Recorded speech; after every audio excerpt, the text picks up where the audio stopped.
Hello guys, welcome to my new video. मैंने बहुत सी वीडियोस डाली है डीएचए एग्ज़ाम के रिगार्डिंग, बट अभी भी बहुत लोग को डाउट है। डीएचए के बारे में बहुत कन्फ्यूज़न है, क्योंकि मुझे व्हाट्सएप पे बहुत मैसेजेस आते हैं, सर फीस कितना है, ये क्या है, वो क्या है, और कमेंट में भी बहुत क्वेश्चंस आते हैं। तो मैंने सोचा आज एक वीडियो बनाता हूँ। जितने भी क्वेश्चंस है उसको मैंने राइट डाउन किया है मेरे पेपर पे। तो इसमें क्या हुआ कि जिसका क्वेश्चन है सब लोग देखोगे तो सबका कन्फ्यूजन दूर होगा। तो एक ने क्वेश्चन किया है, हॉस्पिटल एक्सपीरियंस का होना चाहिए या फिर रिटेल फार्मेसी का।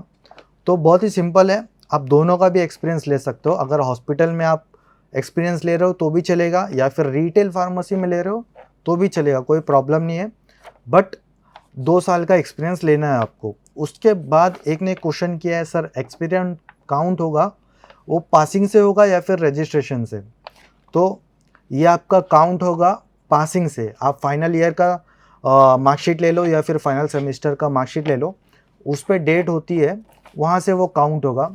और एक का क्वेश्चन है, सर एज लिमिट क्या है एग्ज़ाम के लिए। कोई एज लिमिट नहीं है इसकी। अगर आप एडल्ट हो, 18+ हो, तो आप एग्ज़ाम दे सकते हो। और एक ने पूछा है एग्ज़ाम फ़ीस क्या है सर। तो इसकी एग्ज़ाम फ़ीस है $240, जो इंडियन करेंसी में 22 या फिर 20 के बीच में आती है। वो डिपेंड करता है क्या करेंसी का रेट है उस टाइम पे। और एक क्वेश्चन है, एग्ज़ाम एंड डाटा फ्लो साथ में कर सकते हैं क्या। बिल्कुल साथ में कर सकते हो आप, एग्ज़ाम और डाटा फ्लो साथ में कर सकते हो। या फिर आप ऐसा भी कर सकते हो, पहले डाटा फ्लो कर लो या बाद में एग्ज़ाम दे दो, या फिर पहले एग्ज़ाम दे दो बाद में डाटा फ्लो कर दो, कोई मुश्किल नहीं है। और एक का क्वेश्चन है, एग्ज़ाम का सिलेबस क्या है सर। एग्ज़ाम का सिलेबस है बहुत ही ब्रॉड, तो उसमें आप जाओगे तो बहुत कंफ्यूज हो जाओगे। तो बेसिक मैं बता देता हूँ किस टाइप के क्वेश्चंस पूछते हैं एग्ज़ाम में।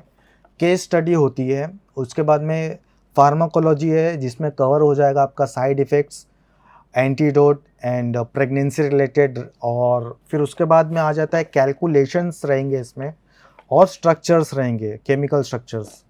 उसके बाद एक का क्वेश्चन है, without DHA can we work as a trainee pharmacist.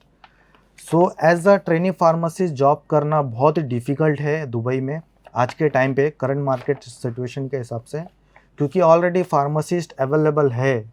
तो एज अ ट्रेनी जल्दी कोई हायर नहीं करेगा, बहुत डिफ़िकल्ट है। अगर आपको मिल गया तो आप लकी हो बहुत। उसके बाद में एक का क्वेश्चन है, सर इंग्लिश कैसी होनी चाहिए। हमारी इंग्लिश थोड़ी वीक है, हम हिंदी मीडियम से है। तो कोई प्रॉब्लम नहीं है अगर आपकी इंग्लिश अच्छी नहीं है, बट आपको बेसिक इंग्लिश आनी चाहिए। क्योंकि बहुत से कस्टमर्स जो होते हैं फॉरेनर होते हैं, या फिर साउथ इंडिया से होते हैं, या फिर श्रीलंका से, तो उनको हिंदी अच्छी नहीं आती। तो आपको बेसिक इंग्लिश आनी चाहिए, और हिंदी। उसके बाद में है एक question, salary how much for technician pharmacist और एज अ रजिस्टर्ड फार्मासिस्ट। तो अगर आप रजिस्टर्ड फार्मासिस्ट हो तो आपका एक्सपेक्टेशन होना चाहिए मिनिमम 3500 पर मंथ दिरहम।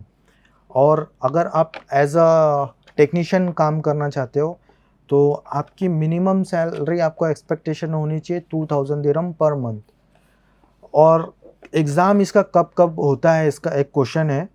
तो एग्ज़ाम इसका डेली बेसिस में होता है, बट आपको शेड्यूल कराना पड़ता है, अपॉइंटमेंट लेना पड़ता है एग्ज़ाम का डीएचई की वेबसाइट से।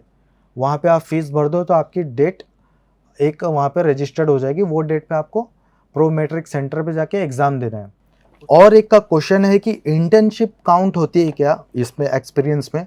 तो बिल्कुल इंटर्नशिप भी काउंट होगी, बट आपको उसमें दिखाना पड़ेगा कि मैंने यहाँ पे इंटर्नशिप किया है, तो ये भी इसमें काउंट हो जाएगी एक्सपीरियंस में। उसके बाद में एक का क्वेश्चन है, डाटा फ्लो की फ़ीस कितनी है।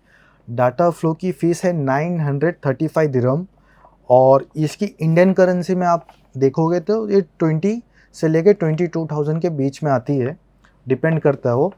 और एक बार मैं और बता देता हूँ आपको कि इसका टोटल बेसिक प्रोसेस क्या है डीएचए एग्ज़ाम का।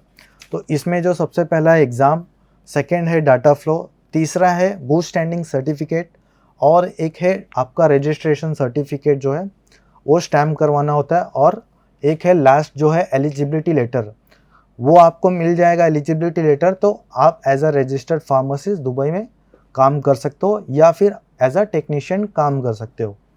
तो ये पूरा प्रोसेस है। तो मेरे चैनल को प्लीज़ सब्सक्राइब कर दो और जितना हो सके फार्मासिस्ट लोग को शेयर करो ताकि उनको स्कोप पता चल सके दुबई में कि अच्छा एक स्कोप है